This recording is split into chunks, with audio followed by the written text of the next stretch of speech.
আজকে আমরা যখন দেখি যে গোটা বিশ্বের মাঝে আপনারা খেয়াল করেছেন যে একটা অস্থিরতা চলছে, বিশেষ করে মুসলমানদেরকে নিধন চলছে।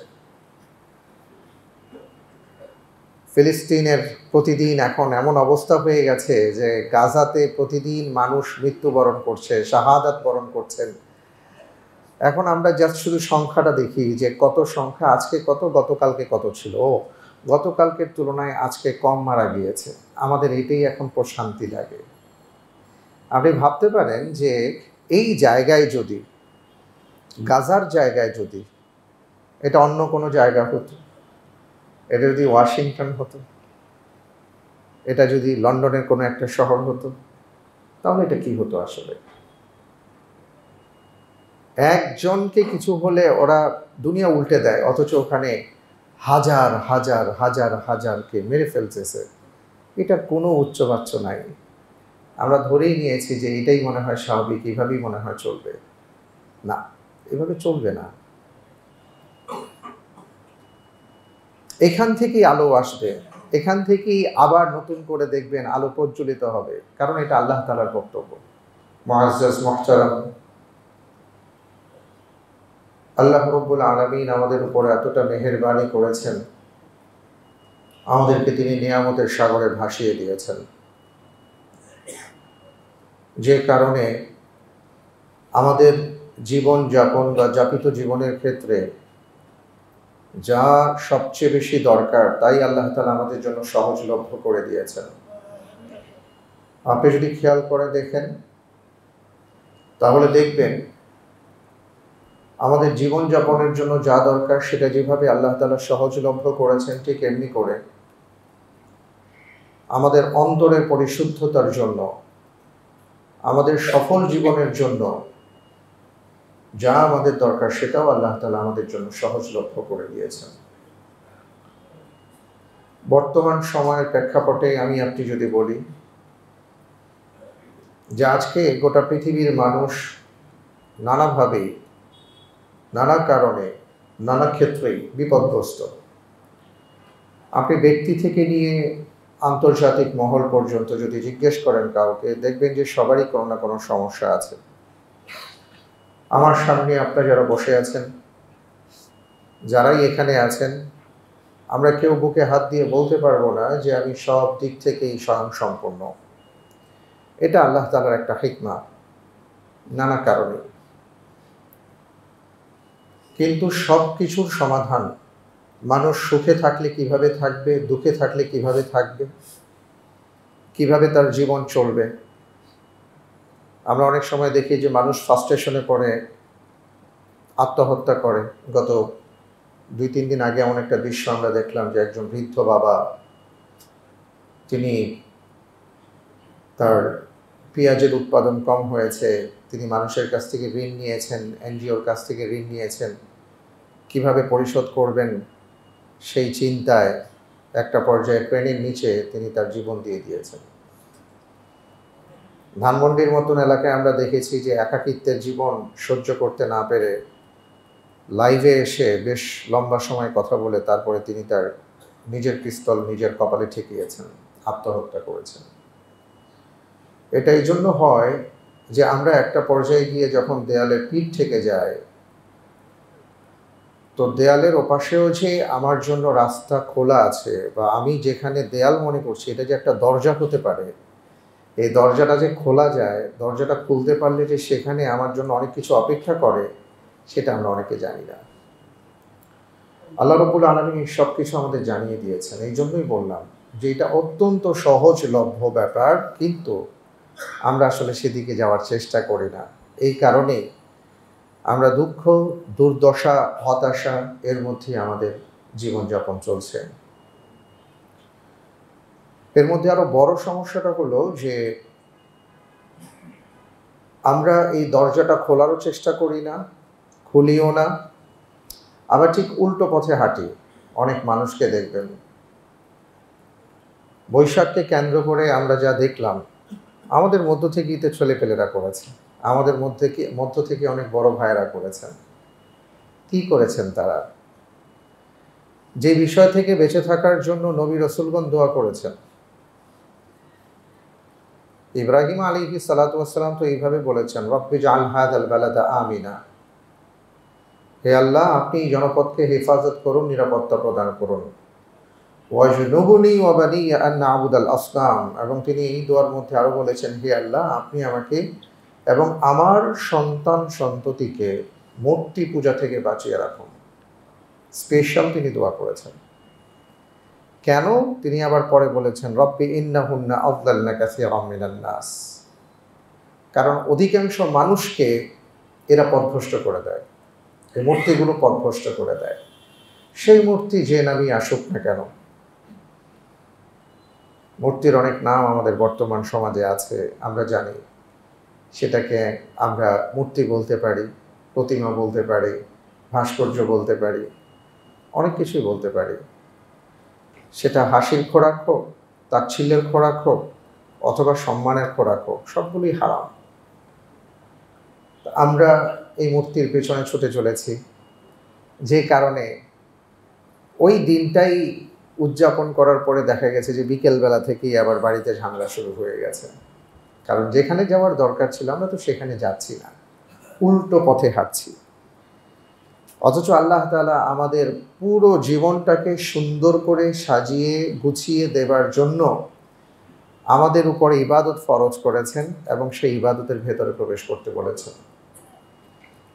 আমি আপনাদেরকে আগেও এই কথা বলেছি, আবারও বলি, সেটা হলো যে আমাদের ছোট বাচ্চারা দৃষ্টির যেন আড়াল না হয় সেদিকে যেভাবে খেয়াল রাখি, আবার যদি আমার চোখের সামনে না দেখি তখন আবার একটা ডাক দেই, তাই না? কেন ডাক দেই? ডাক দিলে সে যেখানেই থাকুক না কেন, যাই করুক না কেন, অনেক বাচ্চা দেখবেন অনেক কিছু বুঝে না, ও হয়তো এমন একটা কাজ করছে যেটা হয়তো দুষ্টুমি করছে, অথবা কোনো একটা কিছু নষ্ট করছে, অথবা এমন কিছু মুখে দিচ্ছে যেটা ওর জন্য ক্ষতিকর, ও বুঝে না।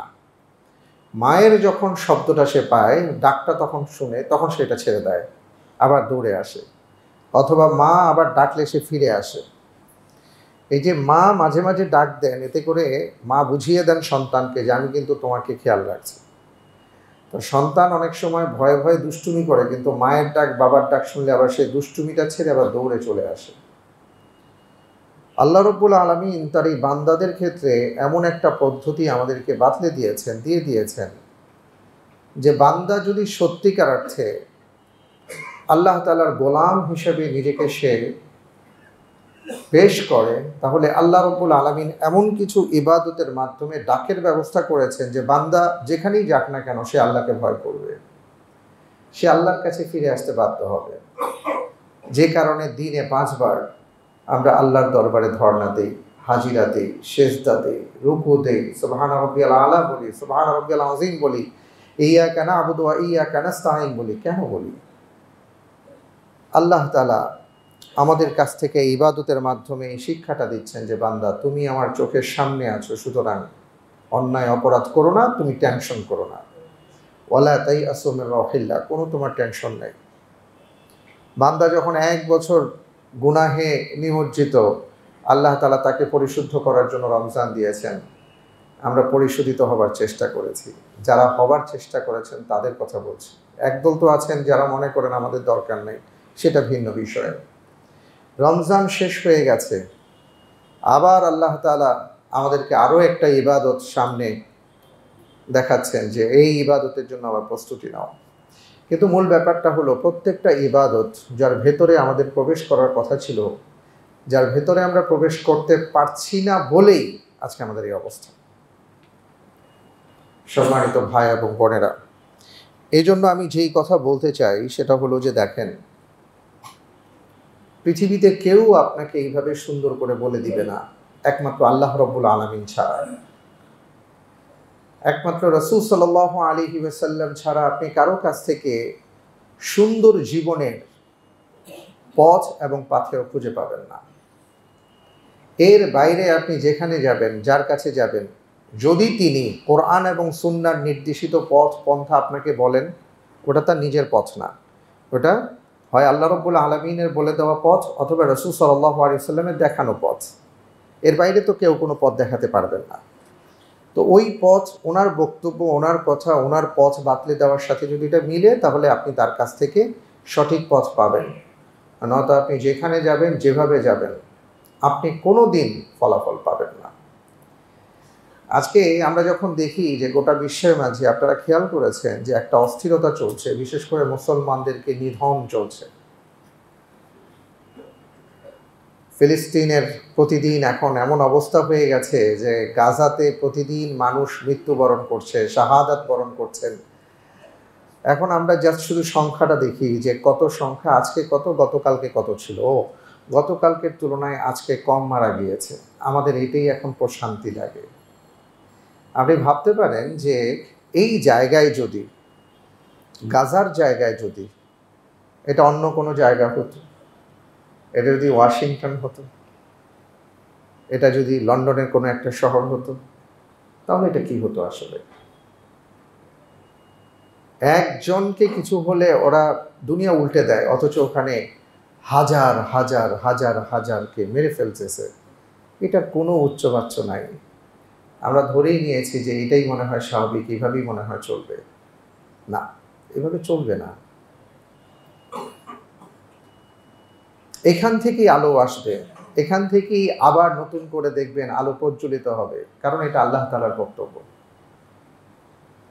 কিন্তু সমস্যাটা হলো আমরা আমাদের কাজটা করতে পারছি না। আমি এর আগেও বলেছিলাম যে প্রত্যেকের পরীক্ষা হচ্ছে, কেউ দিয়ে দিচ্ছেন, কেউ না দিয়ে পরীক্ষা দিচ্ছেন। আল্লাহ তাআলা কারো কাছ থেকে নিয়ে যাচ্ছেন, এটা একটা পরীক্ষা।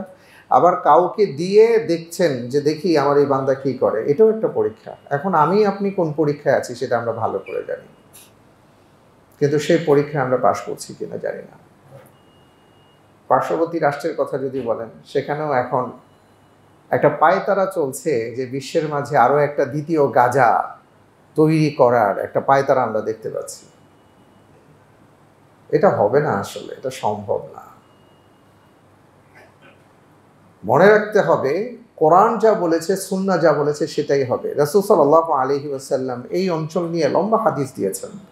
আবু হুরায়রা রাদিয়াল্লাহু তাআলা আনহু বলেছেন যে রাসূল সাল্লাল্লাহু আলাইহি ওয়াসাল্লাম মালহামা সম্পর্কে এত লম্বা সময় ধরে আলোচনা করেছেন যেটা অন্য কোনো সময় আমরা দেখি নাই, যেটাকে আমরা গাজওয়াতুল হিন্দ বলে থাকি। ওটার সময় আসছে, ওই সময়ের প্রেক্ষাপট তৈরি হচ্ছে, এটা হবে, এটাই স্বাভাবিক। এবং ওখানে কি হবে সেটাও রাসূল সাল্লাল্লাহু আলাইহি ওয়াসাল্লাম বলে দিয়েছেন। কিন্তু সমস্যাটা হলো সেই পরীক্ষায় আমরা উত্তীর্ণ হতে পারবো কিনা।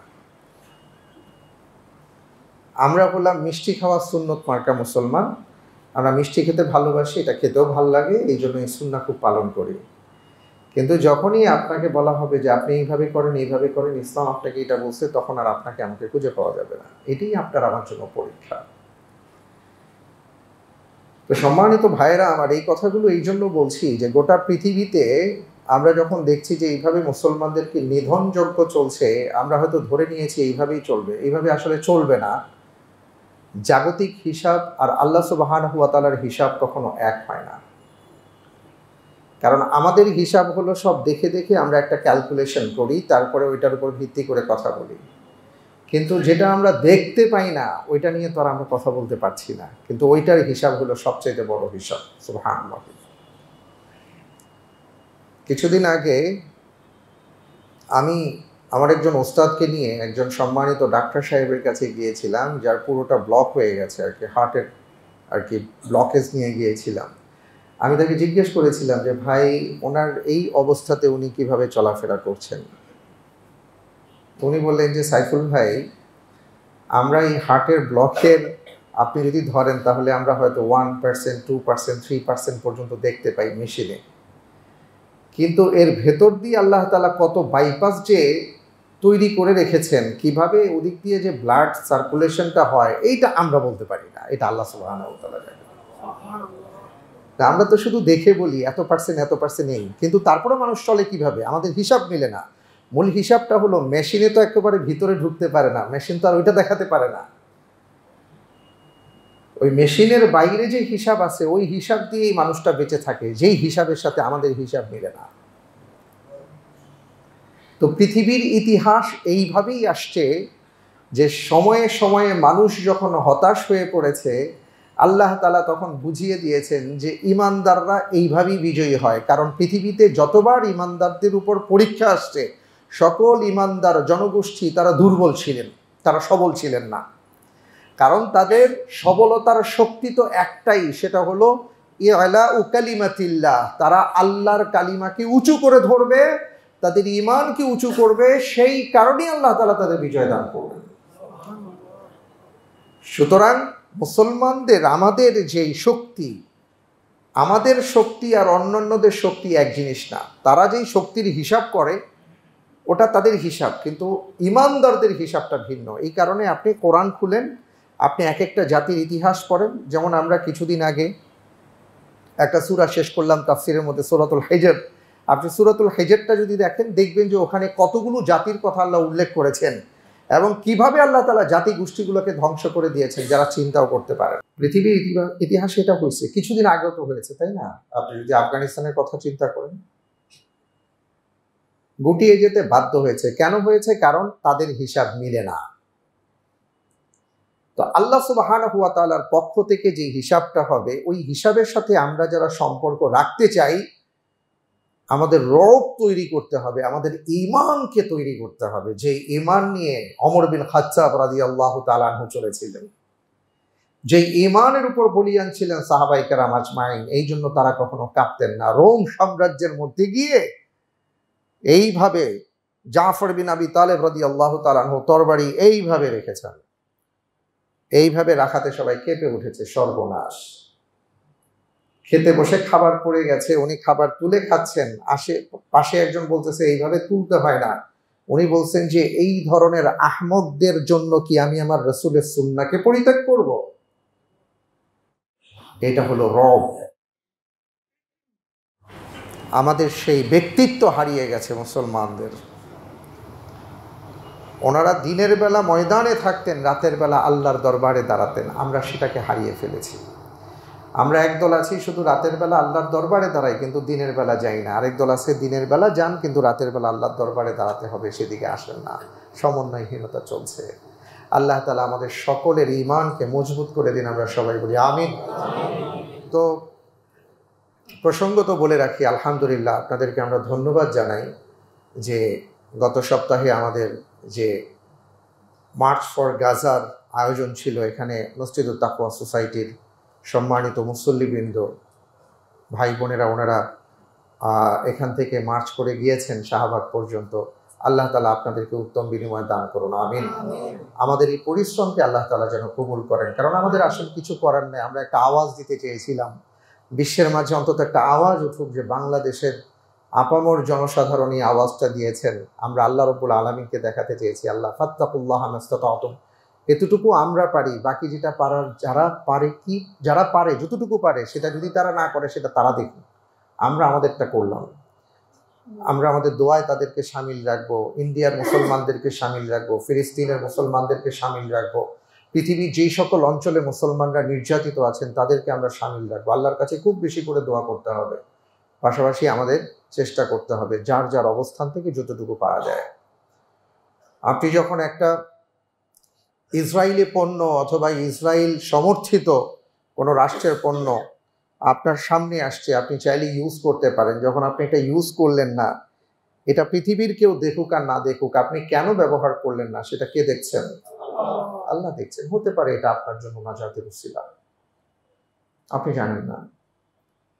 এই জন্য বলছি, আমাদের যার যতটুকু করার অতটুকু জায়গা থেকে আপনি সেটা করার চেষ্টা করেন। ইনশাআল্লাহ তাআলা একদিন আমি থাকি, আপনি থাকেন, আমরা না থাকি, কেউ না থাকুক, কিন্তু মাথায় রাখতে হবে আল্লাহ তাআলা যা বলেছেন এটাই বাস্তব, এটাই হবে। ইনশাআল্লাহ মুসলমানদের বিজয় হবেই হবে ইনশাআল্লাহ। কিন্তু সেই সাথে যেটা আমাদের করণীয় সেটা হলো যে আমরা অনেক সময় এমন সব কাজ করি, ওই সকল কাজগুলো থেকে আমাদের বিরত থাকতে হবে, ওই সকল কাজগুলো থেকে আমাদের বেঁচে থাকতে হবে। আমরা দেখি যে যারা শিরিকের সাথে লিপ্ত, যারা মুশরিক হয়ে যায়, আমরা তাদের সাথে আমাদের কালচারকে মিলিয়ে ফেলবার চেষ্টা করি। আমরা এটাকে নানাভাবে আখ্যায়িত করার চেষ্টা করি। এগুলো সঠিক নয়, এগুলো ঠিক নয়। সবার আগে আপনি মুসলমান। আমরা অনেক সময় বলি সবার আগে বাঙালি, কখনো না। সবার আগে আপনি মুসলিম। আপনার ঈমান আপনাকে যা বলে সেই অনুপাতে আপনাকে চলতে হবে। ওই ঈমানের সাথে যদি আমাদের সংস্কৃতি মিলে, আপনি সেটা ইউজ করতে পারেন, ব্যবহার করতে পারেন, না মিললে আপনি ব্যবহার করবেন না। চৈত্র সংক্রান্তি এটা আমাদের বিষয় নয়। বৈশাখকে কেন্দ্র করে যারা পূজা দিচ্ছেন সেটা তাদের বিষয়, কিন্তু এটা আমাদের মুসলমানদের বিষয় না। একসময় আমরা দেখতাম যে শুধুমাত্র লাল একটা খাতা থাকতো, হাল খাতা বলতো, হিসাব নিকাশ করতো, বাড়ি বাড়ি মিষ্টি পাঠাতো। বিশেষ করে যারা স্বর্ণকার দোকানদার এরা এগুলো করতো, পরবর্তীতে হয়তো দোকানদাররা করতো। এটাকে আমরা এখন এমনভাবে ইস্টাবলিশ করার চেষ্টা করছি যে আমরা বলছি এটা আমাদের ঐতিহ্য ইত্যাদি ইত্যাদি। এগুলো কোত্থেকে আসছে? এই ইতিহাস আমাদের বাংলাদেশের ইতিহাসের সাথে যেমন মিলে না, পাশাপাশি ইসলামের সাথে তো মিলেই না। এই কারণে আমাদের ওই সকল কাজগুলো থেকে বেঁচে থাকতে হবে যেই কাজের মাধ্যমে আল্লাহ রাব্বুল আলামিনের মাঝে আমার দূরত্ব তৈরি হয়, ওগুলো থেকে বেঁচে থাকতে হবে। আমাকে জিজ্ঞেস করতে হবে যে এই কাজ আল্লাহ তাআলা পছন্দ করবেন কি করবেন না। যদি তিনি পছন্দ না করেন, পৃথিবীর সবাই বললো আমি সেটা করতে পারবো না ভাই, এগুলো থেকে আমাদের বেঁচে থাকতে হবে। আল্লাহ রাব্বুল আলামিন আমাদের সবাইকে সেই তৌফিক দান করুন। আমরা সবাই বলি আল্লাহুম্মা আমিন। আজকে আমরা যে আলোচনাটা শুরু করব, আর কি আমি আগেই বলেছি যে আমাদের একটা সিরিজ আলোচনা শুরু হবে। সেটা হলো যে এই যে হজ, আল্লাহ তাআলা হজকে ফরজ করেছেন, আপনারা জানেন। ওয়ালিল্লাহি আলান নাসি হিজ্জুল বাইত মান ইসতাতা ইলাইহি সাবিলা।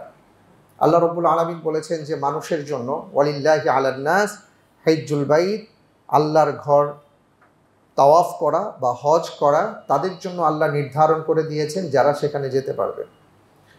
এবং আমরা অনেকে মনে করি, আমাদের অনেকের একটা ধারণা তৈরি হয়েছে যে যার টাকা আছে সে হজ করে। আসলে কি তাই? টাকা থাকলে কি হজ করা যায়? অথবা আপনি যদি মনে করেন যে আমি ইউরোপ আমেরিকাতে গিয়েছি, অনেক দেশেই তো গেলাম, এবার একটু মক্কা মদিনা ঘুরে আসি, আসলে এটা কি আপনার হজ? আপনি মনে করছেন যে অগাধ মানুষকে আপনি ঠকিয়েছেন, মানুষকে ঠকিয়ে আপনি টাকা পয়সা দিচ্ছেন না, মানুষ আপনার পিছনে ঘুরছে, আর আপনি প্রতি মাসে ওমরায় যান, বছরে একবার হজে যান, আপনি অনেক মানুষকে হজে পাঠান, ওমরায় পাঠান, আপনি অনেক বড় সওয়াবের কাজ করছেন। আসলে কি এই জন্য হজ আসছে? আল্লাহ তাআলা আপনাকে যে ডেকেছেন, আপনি যে লক্ষ লক্ষ টাকা ব্যয় করে হজে যাবেন, আমরা কি কখনো ভেবেছি যে আমি আসলে কেন হজে যাচ্ছি? কেন আল্লাহ আমার উপর হজ ফরজ করলেন? ওই যে রমজানে কেন আমি রোজা রাখবো, ওই কেনর উত্তর পাওয়ার পরে রমজানের রোজা রেখে যেভাবে আমরা স্বাদ পেয়েছিলাম, কেন আমি নামাজ পড়ব, এই নামাজের মাধ্যমে, এই নামাজের ভেতরে প্রবেশ করে আমি যেভাবে বুঝতে পেরেছিলাম যে নামাজের মধ্যে কি কি আছে, কেন আল্লাহ রাব্বুল আলামিন নামাজ সম্পর্কে বলেছেন ইন্নাস সালাতা তানহা আনিল ফাহশাই ওয়াল মুনকার, একজন মানুষকে অন্যায় থেকে, অশ্লীল কাজ থেকে নামাজ বিরত রাখে।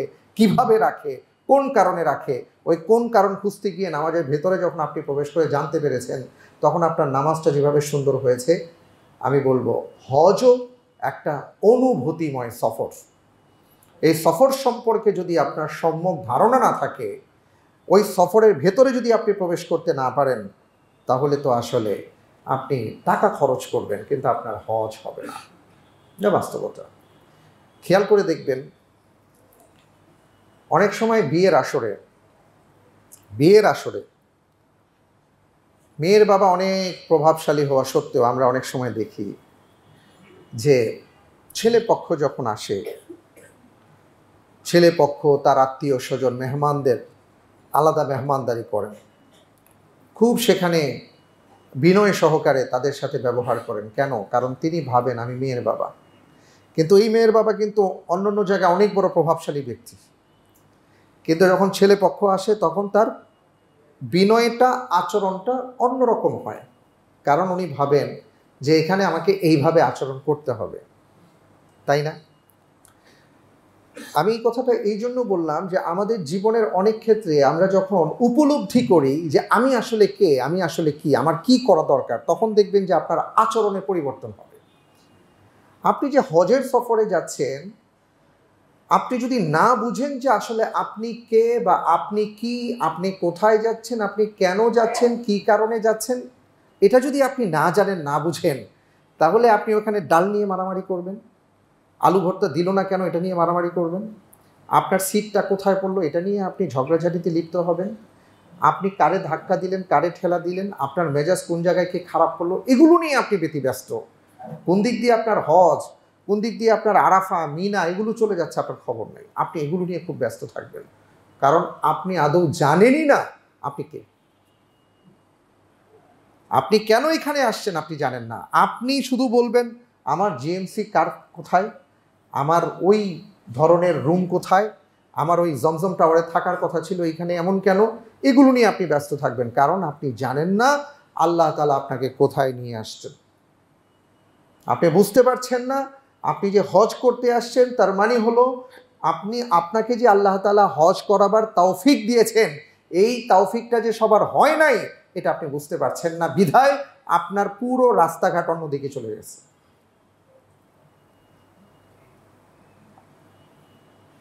রাসূল সাল্লাল্লাহু আলাইহি ওয়াসাল্লাম বলেছেন, মান হাজ্জা লিল্লাহি ফালাম ইয়ারফাস ওয়া লাম ইয়াফসুক রাজা'a কায়াউমিন ওয়ালাদাতহু উম্মু। যে আল্লাহর জন্য হজ করবে, ফালাম ইয়ারফাস ওয়া লাম ইয়াফসুক, অশ্লীল কাজ করবে না, কোনো ফাসাদ করবে না, অর্থাৎ কোনো গুনাহের কাজে সে যদি লিপ্ত না হয়, তাহলে হজ থেকে সে যখন ফিরে আসবে রাজা'a কায়াউমিন ওয়ালাদাতহু উম্মু, তার অবস্থাটা এমন আল্লাহ তাআলা করে দিবেন সে যেন মাত্র মায়ের গর্ভ থেকে পৃথিবীতে ভূমিষ্ঠ হলো, অর্থাৎ নিষ্পাপ করে দিবেন। সুবহানাল্লাহ। আর আমাদের অবস্থাটা হলো আমরা হজ শেষ করার পরে তো কতক্ষণে বাড়িতে আসবো এটা নিয়ে তো ব্যতিব্যস্ত। আমরা আমাদের জেদ্দা এয়ারপোর্টে অথবা মদিনা এয়ারপোর্ট থেকে যখন বাংলাদেশের উদ্দেশ্যে রওনা দেই তখন হজ ছাড়া বাকি সব নিয়ে আসি, শুধু হজটাই ওই জায়গায় রেখে আসি। আমি এটা বাস্তব কথা বললাম, কারণ আমি এটা দেখেছি। বিমানে এমনও হয়েছে যে হাজী সাহেব হজের সফর করে তিনি থার্ড ক্যারিয়ারে আসতেছেন, আমিও আসতেছিলাম, তো দেখলাম যে উনি বিমানে ওই যে প্রত্যেকের বিমানের সিটের সামনে তো স্ক্রিন থাকে, তা আমার পাশে ভদ্রলোক যিনি বসা, ওনার স্ক্রিনে উনি আর কি যা খুশি তাই দেখার চেষ্টা করছেন। তা আমি ওনাকে বোঝাবার চেষ্টা করলাম যে আপনি মাত্র হজ থেকে ফিরে যাচ্ছেন, আপনার চোখ এখনই এই অবস্থা, তাহলে সামনে কি করবেন, বোঝার চেষ্টা করেন। কারণ হলো আমরা অনেকে আসলে বুঝি না, বোঝার চেষ্টা করি না আমি আসলে কোথায় যাচ্ছি, কেন যাচ্ছি, কি কারণে যাচ্ছি, ওখান থেকে আমার কি পাবার আছে, কি নেবার আছে, কি শিক্ষা দেবার আছে, আর দুনিয়াকে আমি কি দেব, সমাজকে কি দেব। তো এই জন্য সম্মানিত ভাই এবং বোনেরা, আমরা আলহামদুলিল্লাহ আমি চেষ্টা করব যে এখন থেকে, যেহেতু সামনে আমাদের এই সফর আসছে, এটা কেবল হাজী সাহেবদের জন্যই প্রযোজ্য নয়, আপনারা অনেকে ওমরায় যান, ওমরার জন্য প্রযোজ্য, যারা যেতে পারেন নাই ভবিষ্যতে যাবেন প্রত্যেকের জন্য দরকার। আর যারা গিয়ে আসছেন তারাও অন্তত বুঝবেন যে আপনি কোত্থেকে আসছেন এবং আপনার কি করা দরকার। এবং আমি আমার নিজেকেও এটা দিয়ে নসিহা করার চেষ্টা করি যে আসলে আমরা আসলে কোথায় যাচ্ছি, কেন যাচ্ছি, আল্লাহ কোত্থেকে আমাদেরকে ঘোরায় নিয়ে আসছেন বা ঘোরাইতে নিয়ে যাচ্ছেন, এই বিষয়টা আমাদের বোঝা দরকার। তো এইটা নিয়ে আমরা ইনশাআল্লাহ তাআলা ধারাবাহিক আলোচনা আমরা করব বিতৌফিকিল্লাহি রাব্বিল আলামিন। তো বিষয়টা হলো প্রত্যেকটা ইবাদতের ক্ষেত্রেই আল্লাহ রাব্বুল আলামিন আমাদের জন্য অসংখ্য শিক্ষণীয় বিষয় রাখেন। এই শিক্ষার ভেতরে যদি আমি আপনি প্রবেশ করতে না পারি তাহলে সেই ইবাদতটা আপনি স্বাদ পাবেন না, মজা পাবেন না, এবং এই ইবাদত থেকে আপনি কিছু নিতেও পারবেন না, কাউকে কিছু দিতেও পারবেন না। আমাদের অনেক ভালো ভালো শিক্ষার্থী আছেন, স্টুডেন্ট ছিলেন ছাত্র জমানায়, কিন্তু যখন বাস্তব জীবনে তারা আসেন তখন দেখা যায় শিক্ষা জীবন থেকে যা শিখে আসছেন এটা তিনি যখন এটা অ্যাপ্লাই করতে না পারেন তখন কিন্তু তিনি সফল হতে পারেন না। কিন্তু শিক্ষা জীবন থেকে শিখে তিনি যখন বাস্তব জীবনে এটা বাস্তবায়ন করেন বা করতে পারেন তখন তিনি এটা সফলতার মুখ দেখেন। আমাদের ইবাদতটা হলো আল্লাহ রাব্বুল আলামিন যেন ইবাদতের মাধ্যমে আমাদেরকে শেখাচ্ছেন। এই শিক্ষাটা যদি আমি আপনি না নিতে পারি তাহলে বাস্তব জীবনে গিয়ে যদি আমরা কাজে লাগাতে না পারি তাহলে এই ইবাদত দিয়ে আল্লাহর কাছে আমি দাঁড়াতে পারবো না। এই জন্য সম্মানিত ভাইরা আমার, আমি যে কথাটা বলতে চাই সেটা হলো আল্লাহ সুবহানাহু ওয়া তাআলা আমাদেরকে এত আদর দিয়ে, এত ভালোবাসা দিয়ে, এত অনুগ্রহ দিয়ে পাঠিয়েছেন যে আমরা যেন সেই ছোট্ট শিশুর মতন, যে আমি যেদিকেই যাই আল্লাহ রাব্বুল আলামিন একটার পর একটা ইবাদত দিয়ে আমাদেরকে এইভাবে পরিবেষ্টন করে রেখেছেন। আমরা বারবার আল্লাহ তাআলার কাছে হাজিরা দেই আর বোঝার চেষ্টা করি যে আল্লাহ আমরা কি করছি, আমাদের কি করার দরকার ছিল, কিন্তু এটা আমাদেরকে অনুধাবন করতে হবে। আমরা এখানে নামাজে আসি ভাই, আমি অনেক সময় খেয়াল করেছি যে নামাজে আসার পরেও আমরা নমনীয় হতে পারি না। অথচ রাসূল সাল্লাল্লাহু আলাইহি ওয়াসাল্লাম আমাদেরকে বলেছেন যে তুমি যদি তোমার ভাইয়ের জন্য তোমার কাঁধকে নরম করে দাও, আল্লাহ তাআলা তোমার উপর রহম করবেন। সুবহানাল্লাহ। আমরা অনেক সময় দেখা যায় যে এখানে সামান্য ফ্যান চলে না, লাইট চলে না, ওই এসি চালু এসি বন্ধ, এগুলো নিয়ে আমাদের গলার যে আওয়াজ হয়ে যায় বলছি, আমরা কেউ ইচ্ছাকৃতভাবে করি না, হয়ে যায়। কিন্তু এটা আসলে আমাদের চিন্তা করতে হবে যে ১৫০০ বছর আগে মসজিদে নববীতে যখন তারা সালাত আদায় করেছিলেন, তাদের পরিবেশটা কি এই রকম ছিল?